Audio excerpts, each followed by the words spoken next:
6,300원으로 하루를 살 수 있겠습니까?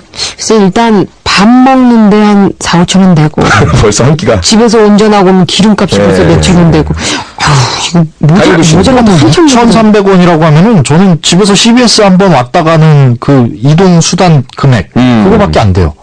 최저생계비가 현재 6,300원으로 돼 있는데 이 돈으로 하루를 살아보자 이런 체험이 참여연대 주최로 진행이 되고 있죠. 네. 근데 저희가 조금 전에도 말했지만 한 의원이 6,300원으로 황제 식사가 부럽지 않다고 밝혀서 지금 논란이 되고 있잖아요. 네. 자, 이 시간에는 1박 2일 최저생계비 체험을 한 국회 보건복지위원회 소속 민주당의 주승용 의원을 만나보겠습니다. 주 의원님 안녕하세요. 안녕하세요.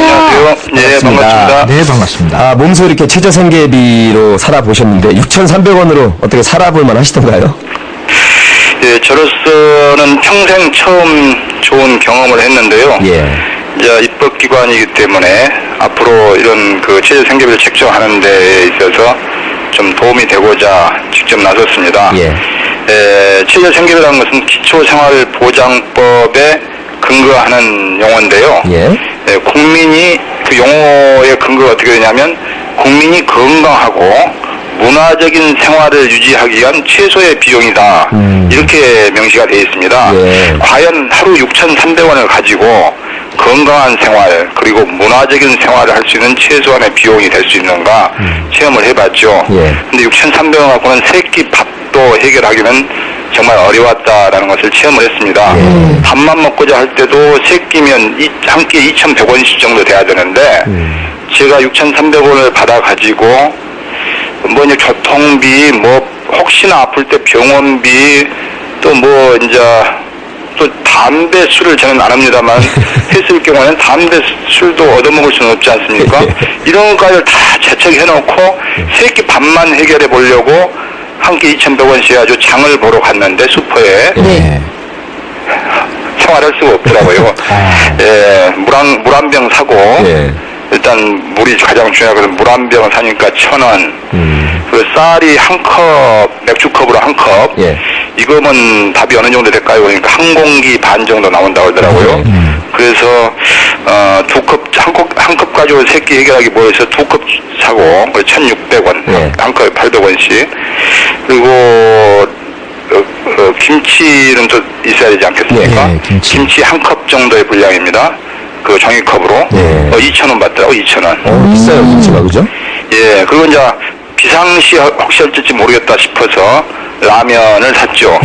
라면. 그래서 또 국물 겸해서 먹겠다 싶어서 라면 사고요. 그랬더니 5,800원이더라고요. 아유, 거의 다. 네, 그래서 500원이 남았는데 살 게 없더라고요, 500원이. 500원. 그래서 나 나오면서 보니까 계란이 하나 있길래 계란, 날계란 하나 200원 주고 사고 300원 남아가지고 혹시나 어쩔지 몰라서 300원 남겨갖고 생활을 했습니다. 먹을 걸로 다 쓰셨네요, 거의. 그렇죠. 야, 뭐, 그날 비가 또 많이 왔고요. 네. 그날 저녁에 자면서 제가 뉴스를 들으니까 여수에 300mm 근접하는 그 폭우가 내렸더라고요. 예. 그날 9시 뉴스에. 예. 비가 엄청나게 왔습니다. 서울도 좀 많이 내렸고요. 그래서 우산도 사지도 못하고 예. 그냥 제가 오전에는 그 독거노인들 도시락 배달을 했거든요. 오전에는. 그런데 사실 도시락 배달도 거의 비를 맞으면서 오는 bil 가끔씩 내리는 비를 맞으면서 도시락 배달을 또 하고 그랬습니다. 주연님 평소에 일반적인 그냥 의정활동이나 입법활동 하시면서 쓰는 비용은 어느 정도 되시나요? 저희들은 뭐 다 똑같죠. 뭐 밥 한 끼 하면 저희들은 보통 뭐 짜장면 하더라도 뭐 5,000원 정도 뭐 이렇게 하고 5,000원에서 10,000원 정도죠. 식사 때 한다면. 네. 근데 처음으로 김치가 그리 비싸고 쌀 한 컵에 800원인지 라면도 컵라면 같은 것은 비싸요. 예. 그래서 그 라면도 싼 라면이 있어요. 예. 600원짜리 그 라면을 사고 그랬어요. 아이고. 예. 하루 체험인데도 조금 고달프셨겠어요. 그렇습니다. 쪽방인데요. 꼭 방이 한 평 남짓방이 되지 않습니다. 예. 얼마나 푹푹 찌는 날씨입니까? 선풍기는 있습니다만 더운 바람이 나올 정도이고 밤에 잠을 이룰 수 없을 정도의 그런 체험을 했고요. 무엇보다도 좀 신경이 쓰이는 것은 화장실을 그 층에 같이 살고 있는 분이 한 10가구가 살고 있다면 한 층에 제가 들어갔던 그 건물이 지하를 포함해서 4층인데요. 그 48가구가 살고 있었습니다. 이 지하 1층, 지상 3층 건물에 예. 오래된 건물인데 40층마다 화장실이 있었는데 48가구가 이용을 하니까 아유 아침에 설거지 때 또 세면할 때 화장실 할 때 뭐 참 어려웠습니다. 거기에 같이 사시는 분들의 일상생활상도 보셨겠어요, 직접, 그죠?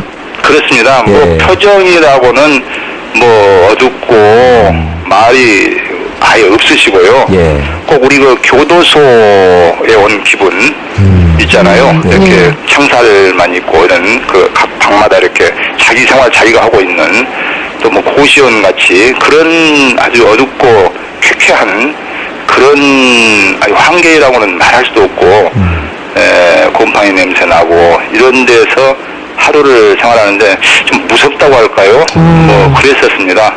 근데 네. 모 의원께서는 또 뭐 황제의 식사 부럽지 않았다 이런 네. 그 글을 써 올리셔가지고 지금 문제가 되고 있는데요. 뭐 그렇게 느끼는 것도 개인적인 주관적 의견이겠지만 어떻게 어떤 생각하시나요? 표현을 하시려고 그런 말씀을 하셨나 모르겠습니다만은 이건 저소득층의 어떤 근로 의욕이라든가 이런 것을 좀 상실할 수 있는 그런 발언이고요. 취약계층 서민들의 그 가슴을 좀 도려내는 그런 발언이다라고 제가 했는데요. 뭐 한나절 뭐 한 끼는 재미로도 그럴 수 있다 하지만은 예. 한 달 정도를 이런 생활을 한다면 이건 영양실조 걸려서 살 수가 없죠. 그리고 1인 가구에 지금 정부에서 고시한 것이 50만 4천 원인데요. 예. 실제 수령하는 것은 한 42만 원 정도 받더라고요. 아, 왜 그런가요? 예, 이제 그 의료비라든지 또 이 뭐 이런 걸 떼더라고요. 아, 나오는 예. 것을. 예. 또 자기가 소득 있지 않습니까? 그래서 폐지를 수집해가지고 그걸 팔아가지고 한 달에 10만 원을 벌었다 하면 한 5만 원 정도는 공제하고 나오더라고요. 아. 내가 또 어떤 분은 제가 간담회를 해봤는데 그분이 6.25 참전 유공자더라고요. 예. 유공자들은 보상 차원에서 지금 월 9만 원씩이 나가고 있습니다. 예. 그런데 그분은 9만 원을 받으니까 50만 4천 원에서 9만 원을 떼고 나오더라고요. 그러니까 실제 스스로는 그것은 맞지 않다고 보거든요. 그러면 유공자나 유공자 아닌 사람이랑 똑같은 보상을 받는다면 맞지 않죠. 아, 그래서 한 42만 원 받은 데서 실제 용산의 쪽방촌에 내 방세를 쭉 알아보러 다니니까 예. 조그만 한 평짜리 방이 전부 다 20만 원에서 25만 원을 받더라고요. 근데 정부에서는 기준 방값을 8만 7천 원을 책정해 놨더라고요. 현실과 차이가 많이 나네요. 예, 그러니까 20만 원에서 25만 원을 받는데 8만 7천 원이 책정되어 있기 때문에 실제 그것이 나머지 것은 밥값이라든지 이런 생활비에서 또 공제할 수밖에 없고 예. 실제 방세를 떼고 나니까 20만 원 정도 남습니다. 예. 20만 원을 90kg, 한 달 90kg 나누니까 그 2,100원입니다. 예, 의원님. 예. 국민들이 가장 그 일반적으로 상식적으로 생각하는 게 소득이나 물가 상승률이 오르면 네네. 그게 연도에서 최저생계비로도 오르든 내리든 해야 될 텐데 맞습니다. 지금은 그 상승분보다 오히려 상대적으로 하락하고 있는 게 상식적으로도 맞지 않는다 이런 의문이거든요. 지금 우리나라 기초생활수급자가요, 금년에 163만 2천 명입니다. 예. 근데 이거 2009년도, 작년에도 163만 2천 명, 또 내년도 예산을 보게 되니까 내년에도 163만 2천 명입니다. 3년 동안 똑같이 163만 2천 명인데 예산은 작년에 비해서 금년이 700억 원이 감소됐습니다. 그러니까 문제가 그러면 되죠. 물가 상승률이 지금 보통 한 3% 이상 물가가 상승하지 않습니까, 매년? 예. 그런 것에 비해서 지금 2.8%가 감액됐으니까, 삭감됐으니까, 실제적으로 한 6% 이상의 지금 감액이 된 거죠. 예. 그러니까 이것마저도 지금 그 부족인데 내년도 예산에 또, 지금 2.3% 정도 증가가 됐다고 합니다만은 물가 상승률을 따라가지 못하기 때문에 금년보다도 더 생활이 나아질 수가 없죠. 그러게요. 이 등록금도 그렇고 최저생계비도 그렇고 최소한 물가 상승률에 연동만이라도 시켜줘도 맞습니다. 최소한 인내는 할 텐데 예. 납득을 할 수 없는 수준인데 이 의원님과 같은 문제의식을 가진 분들이 계실 텐데요. 네네. 이게 이제 9월달에 정기국회도 열리시고 실제 중요한 활동이신데 이게 관철될 수 없는 이유가 어디 있나요? 관찰을 시켜야죠. 지금 이명박 정부 들어와가지고 지금 순전 토목사업, 4대왕 정비사업 같은 토목사업에 신경을 쓰고 실제 이 복지 예산은 계속 감액되고 있습니다. 이것을 제가 최근에도 그 노인당 연료비 같은 경우에 411억 원을 감액을 시켰습니다. 금년에 비해서. 한 달에 30만 원씩 지급이 되는 그 경로당 연료비. 저는 노인들에 대해서 저는 우리나라가 오늘이 있기까지 세계 강대국이 경제 강대국이 될 수 있을 때까지는 우리 노인들의 공이 난 대단히 크다고 봅니다. 그래서 노인들을 국가 유공자 대우를 해줘야 된다는 저는 심정으로 살아가고 있는데, 이런 노인들의 연료비조차도 한 달에 30만 원 연료비조차도 내년 예산에 전액을 삭감했다는 것은 이건 한나라당의 지금 말로만 서민을 위한다는 그런 공약을 하지 실제적으로는 예산이라든지 정책 면에서는 거꾸로 하고 있는 것 같지 않냐라고 생각이 들어서 이번 정기국회 때 이런 복지위원회 위원으로서 이런 문제에 대해서 서민과 취약계층에 소외되지 않도록 최선을 다할 그런 생각입니다. 보건복지위에서 당연히 또 주안을 두셔야 될 점인 것 같고요.